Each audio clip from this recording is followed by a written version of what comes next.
그들이 하나님의 궤를 새 수레에 싣고 산에 있는 아비나답의 집에서 나오는데 아비나답의 아들 우사와 아요가 그 새 수레를 모니라.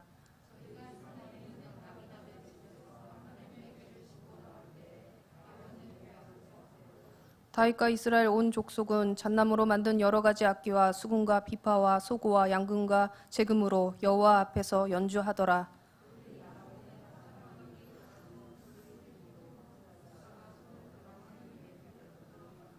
여호와 하나님이 우사가 잘못함으로 말미암아 진노하사 그를 그곳에서 치시니 그가 거기 하나님의 궤 곁에서 죽으니라.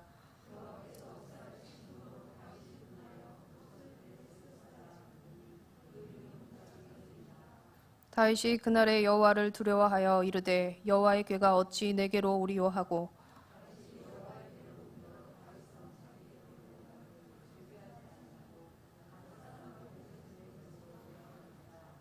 여호와의 궤가 가드 사람 오베데돔의 집에 석 달 있었는데 여호와께서 오베데돔과 그의 온 집에 복을 주시니라. 아멘.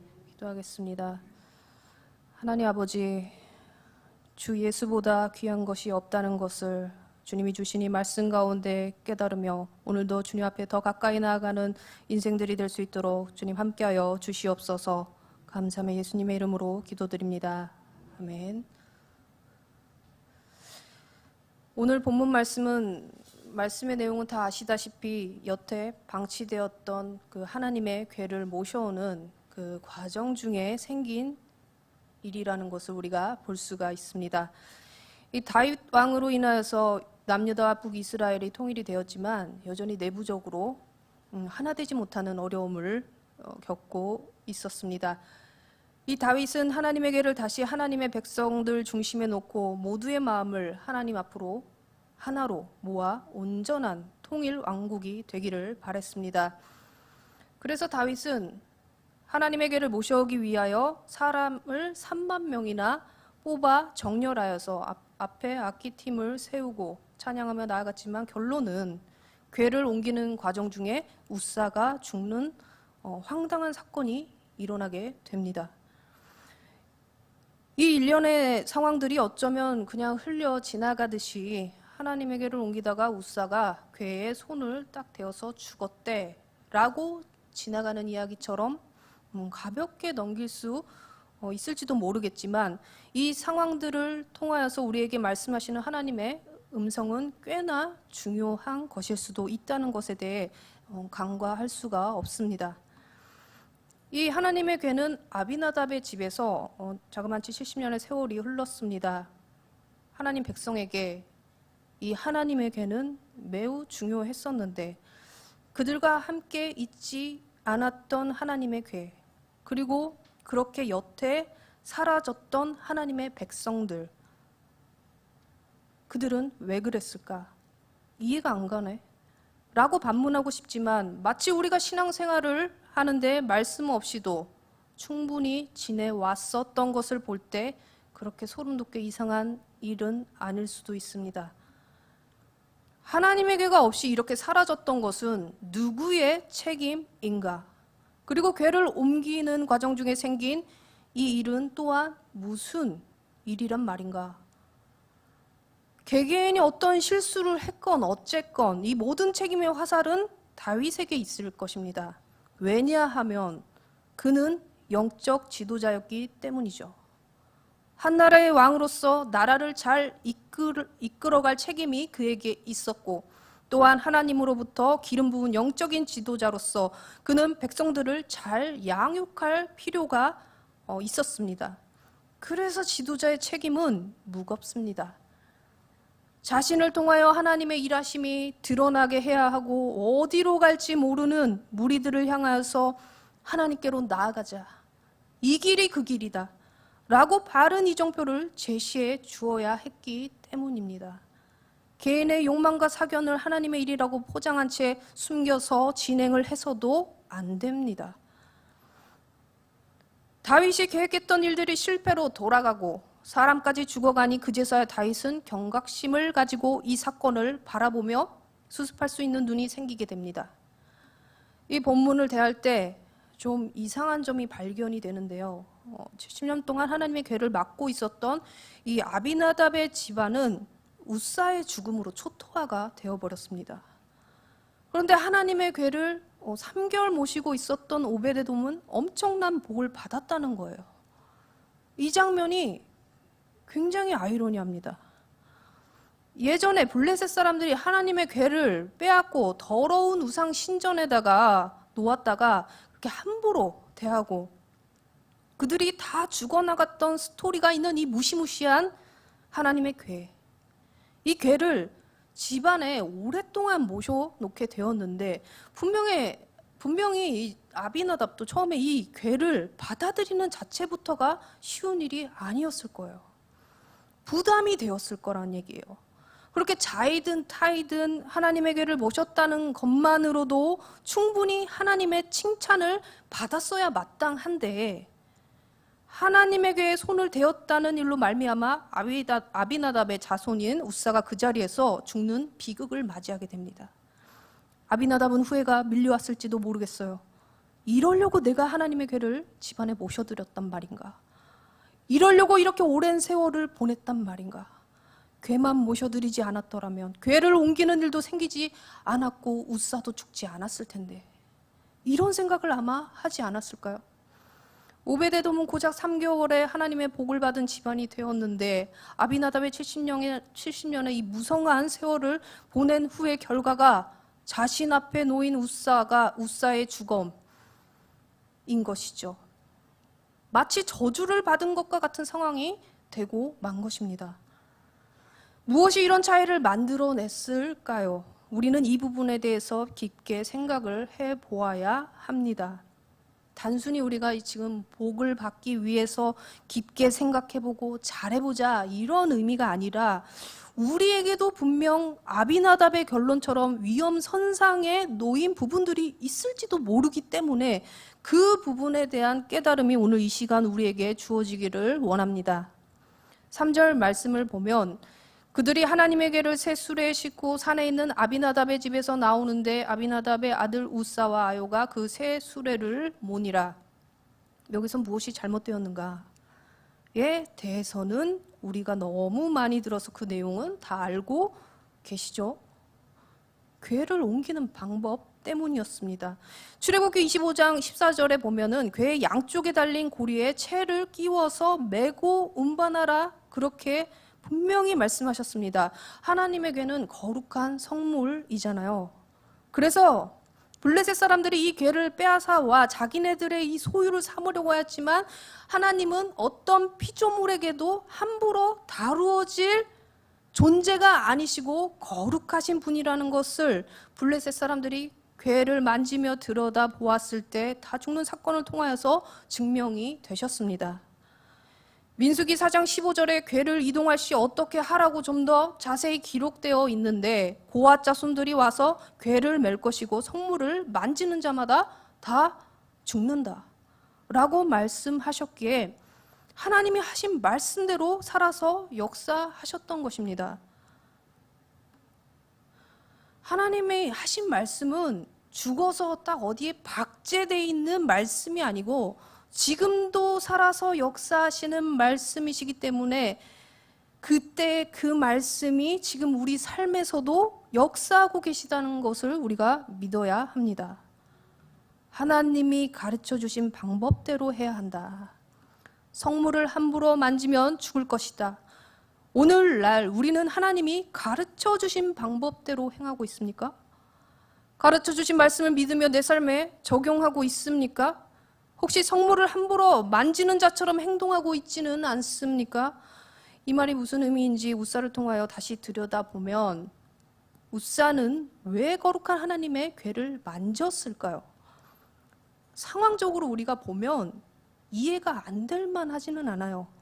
수레로 운반하고 있었잖아요. 그런데 소가 뛰지 않았습니까? 흔들리니까 당연히 떨어질까 봐 잡았겠지라고 우리도 생각할 수 있어요.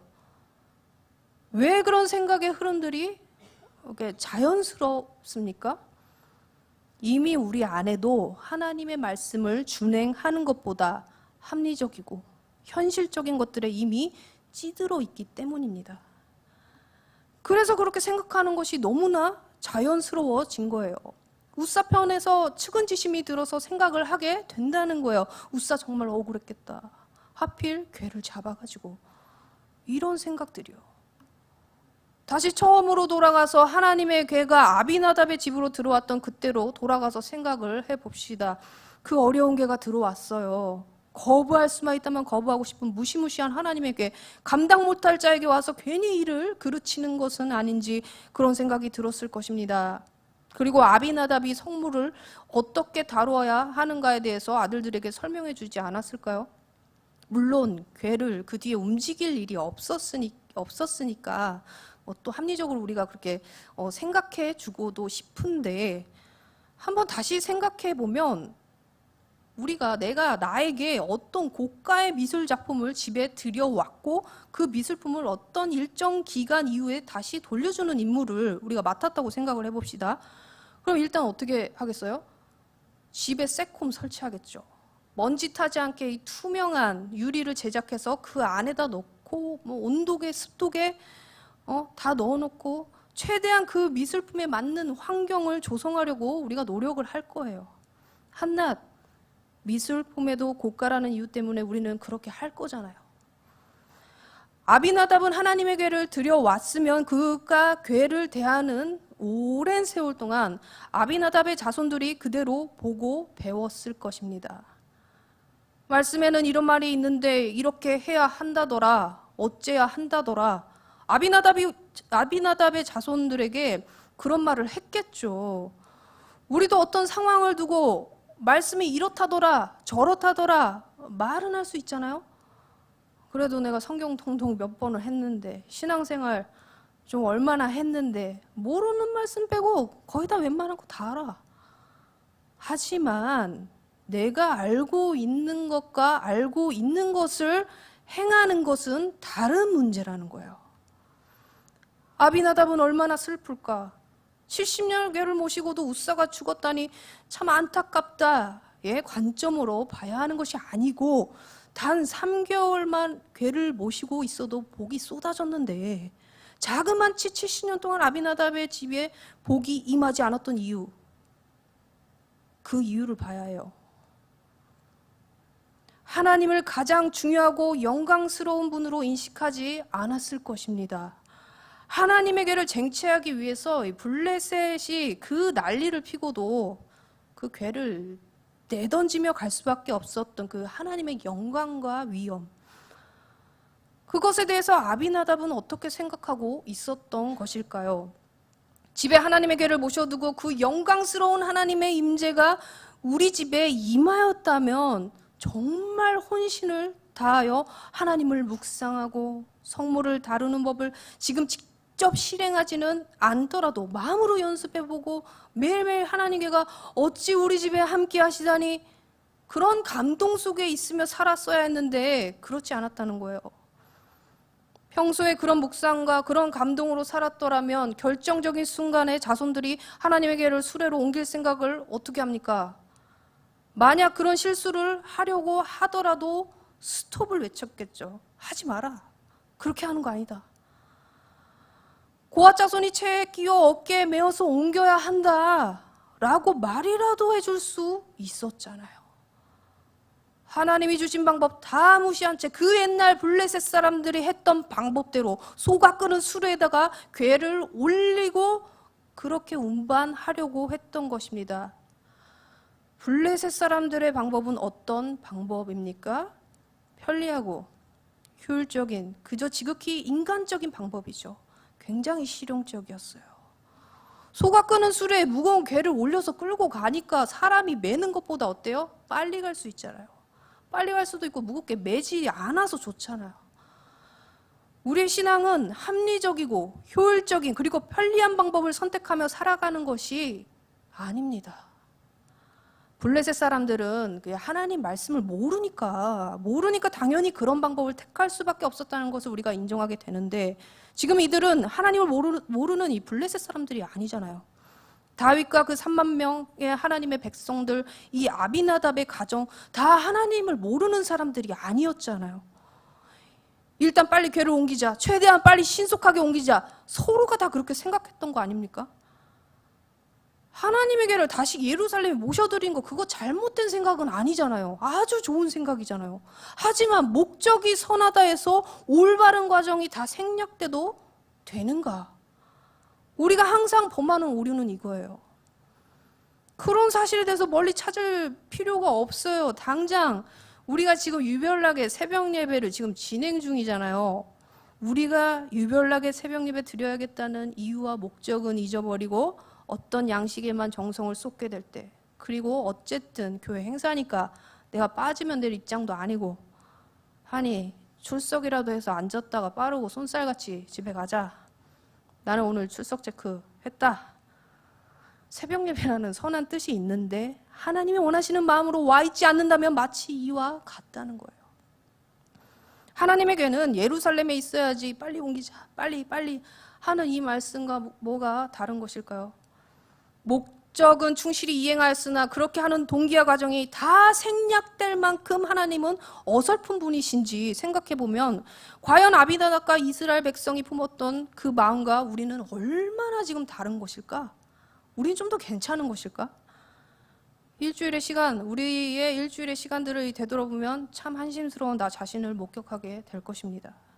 지금 뭘 했네, 못했네, 이걸 말하는 게 아니에요. 참 이렇게 하나님 앞에 형편없는 나 자신을 언제나 받아주시는 그 하나님 앞에 마음이 낮아지고 숙연해지고 양심이라도 지금 제대로 작동하고 있는지를 살펴봐야 한다는 말이에요. 그래야 돌이키고 교정할 수 있죠. 하나님의 괴가 블레셋에서 새 수레에 멍에를 매지 않고 새끼를 낳은 지 얼마 안 된 소에게 괴를 실어서 어디로 가는가? 옛날에 블레셋에서 그랬죠. 그렇게 보면서 뜻을 물으려고 했어요. 블레셋이 벳세메스로 소가 계속 간다면 우리에게 닥친 이 재앙은 하나님께서 보내신 게 맞다 라며 그 소가 가는 것을 지켜보기로 합니다. 이 모든 것이 우연히 일어났던 것이야 라고 바라는 마음으로 그런 일을 벌인 것이죠. 그런데 소는 어디로 갔습니까? 새끼를 막 떼놓은 소는 새끼 쪽으로 몸이 틀게 되어 있어요. 하지만 소는 그들의 본성을 다 거스르고 울면서 좌로나 우로나 치우치지 않고 나아갑니다. 한낱 소도 이렇게 하나님의 통치 아래 울면서라도 순복하는 모습을 보였던 거죠. 그러는 거 보면은 사람이 제일 순종하지 않아요. 있는 그대로 순종할 줄 모르는 불순종이 있습니다. 하나님으로부터 피조된 자로서 주님의 통치에 순복하려는 태도가 너무 많이 우리 안에 결여되어 있어요. 우사는 자기가 이런 집안 분위기에서 살아왔는데 갑자기 그 당일날 정신이 번쩍 나가지고 말씀대로 순종할 리가 없잖아요. 우사가 순종하는 건 둘째치고 괴가 흔들렸을 때 그 붙잡은 행동이 단순히 붙잡은 행동이 아닙니다. 그야말로 떨어지려고 하니까 부축하여 붙들다 그런 의미가 아니라 무슨 의미냐면 그냥 우리에게 소유된 어떤 물건을 잡듯이 마치 어떤 부속품을 대하듯이 했다는 뜻이 내포되어 있다는 거예요. 우사가 하나님에 대한 책임자인 것 마냥 괴를 불손한 마음으로 함부로 다루었기 때문에 그렇게 아무 생각 없이 붙잡는 행동을 하였다는 거죠. 여태 그렇게 살아왔던 태도가 그 순간에 드러나게 된 거예요. 하나님은 피조물 어떤 것에게도 책임짐을 당하실 분이 아니잖아요. 우사는 아비나답으로부터 흘려온 집안의 가풍이 하나님에게를 소중하게 대하는 분위기도 아니었을 것이고 분명히 마치 괴를 어디 짐짝처럼 한 군데 잘 모셔두기만 했으면 되었다라고 생각하며 지내왔을 것입니다. 하나님의 괴를 집안에 모셨으나 하나님 통치 아래 살았던 인생이 아니었기 때문에 결정적인 순간에 평소에 살았던 그 습관대로 그 의식의 흐름대로 행동했을 뿐이에요. 베레스 우사 무슨 뜻입니까? 우사를 치신 사건. 이 사건을 통하여서 하나님은 인간의 안일한 생각과 자신의 힘과 능력으로 하나님을 움직이고 싶어하는 그 불손한 마음을 치셨다는 것을 알게 됩니다. 이 다윗도 우사가 죽는 사건이 생기지 않았다면 도대체 자신이 무엇을 잘못한 것일까 깨닫지 못하였을 텐데, 이 오베데돔의 집에 하나님의 괴를 다시 맡기고 난 후 3개월 동안 하나님 앞에 잘못된 것들을 빠르게 교정하며 다시 나아갔습니다. 이스라엘 백성 모두가 불편했던 이 사건, 베레스 우사 사건. 하지만 단순하게 괴를 만졌기 때문에 죽었다는 의미보다 하나님의 거룩하심에 대한 의미를 다시 각인시킨 사건이 된 것이죠. 하나님은 어떤 분이신지, 어떻게 나아가야 하는지를 깨닫게 된 사건을 통하여서 다시 한번 재정비를 하여가지고 선한 목적과 하나님이 주신 말씀과 방법으로 나아가게 된 그들은 다시 하나님의 괴를 모셔오게 됩니다. 다윗이 하나님의 괴를 모셔오기 전에 어디에 있었나요? 오베데돔의 집에 있었죠. 아비나답과 달리 오베데돔은 하나님을 자신의 집안에 모신 것을 영광으로 알고 경외함으로, 순종함으로, 그런 마음으로 모시며 때를 기다린 사람이었기 때문에 이 3개월은 하나님의 은혜가 아주 흘러 넘쳤으며 그 소문이 순식간에 다윗의 귀에 들릴 정도가 되었어요. 하나님의 복이 임한 자의 소문은 숨긴다고 숨겨지지 않으면 모두에게 드러나게 되어 있다는 것이죠. 우리는 지금 어느 자리에 서 있습니까? 아비나답의 자리에 서 있습니까? 아니면 오베데돔의 자리에 있습니까? 다 나는 오베데돔의 자리에 하나님을 모시고 섬기고 있다고 생각할 거예요. 하지만 아비나답의 자리에 선다는 것이 어떤 의미인지 되돌아보지 않을 수 없겠죠. 하나님의 괴가 그들의 집안으로 들어간 사건처럼 우리에게 예수님이 찾아오셨죠.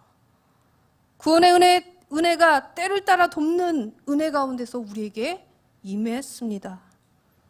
우리에게 임하신 예수님에 대해서 얼마나 깊은 감격이 있습니까? 이거 감정의 표출을 얘기하는 게 아니에요.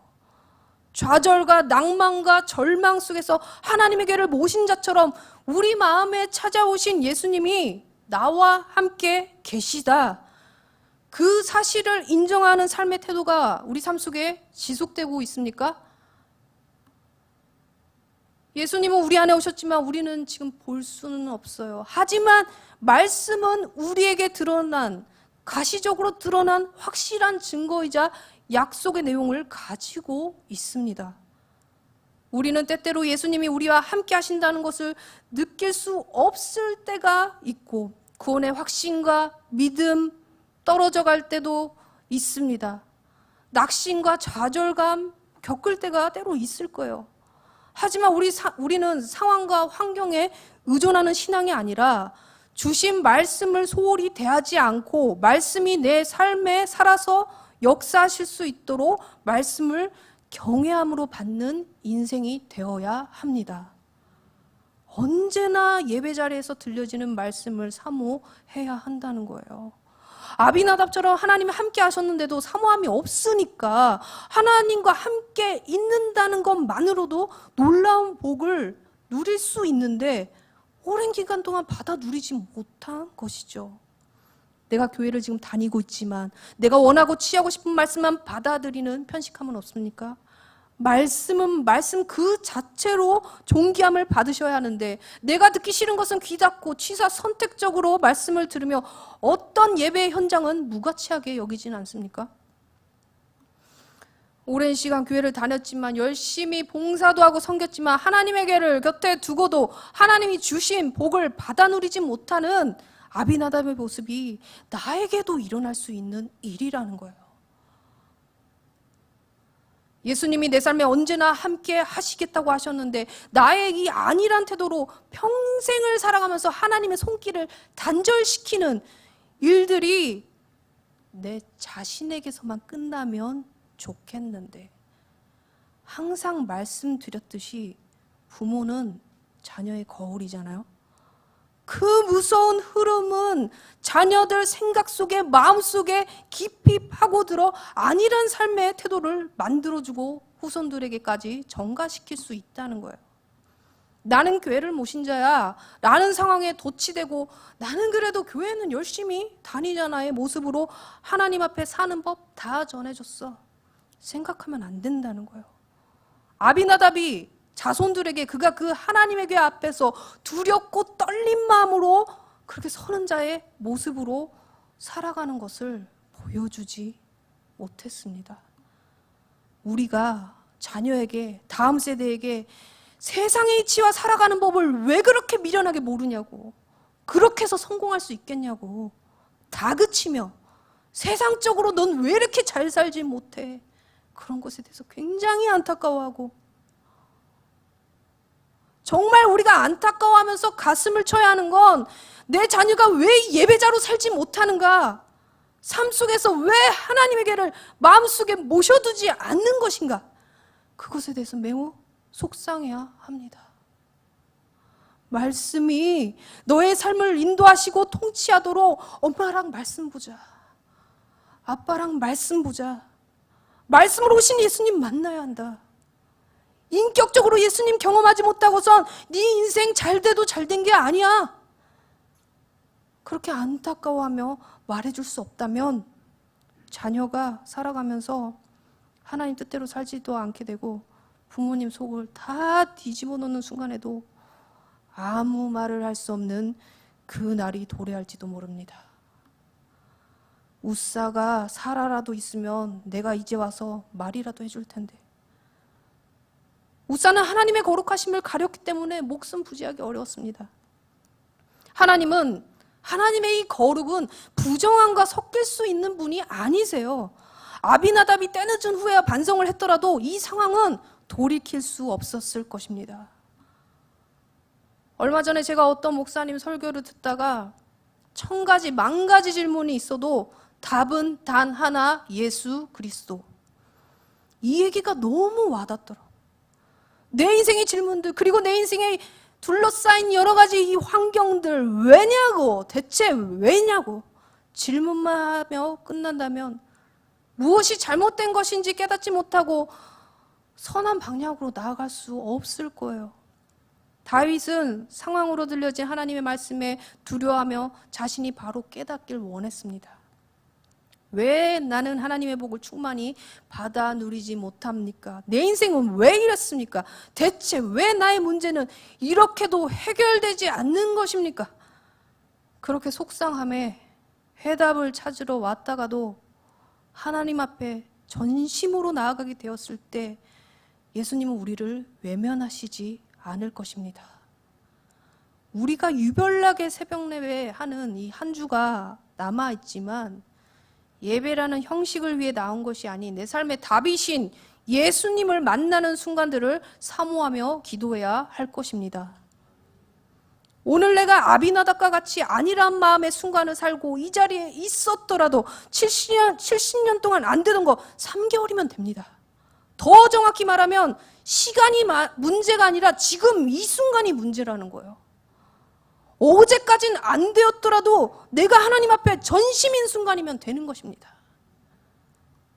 교회는 다니고 있으나 말씀은 보고 기도하지만 정작 마음에 모셔드리지 않았던 개와 같이 방치하지 않도록 나를 전적으로 바꾸시는 분은 나를 구원하신 예수님이시다 선포하며 모든 초점이 맞추어질 때 길이요 진리요 생명이신 나의 답이신 예수님 때문에 하나님이 주신 복을 받아 누리는 우리 한 사람 한 사람이 되기를 소망합니다. 오늘 나의 삶을 온전케 해주실 주님 앞에 나아가기를 소원하는 마음을 담아 온전케 되리. 다 함께 찬양하시겠습니다.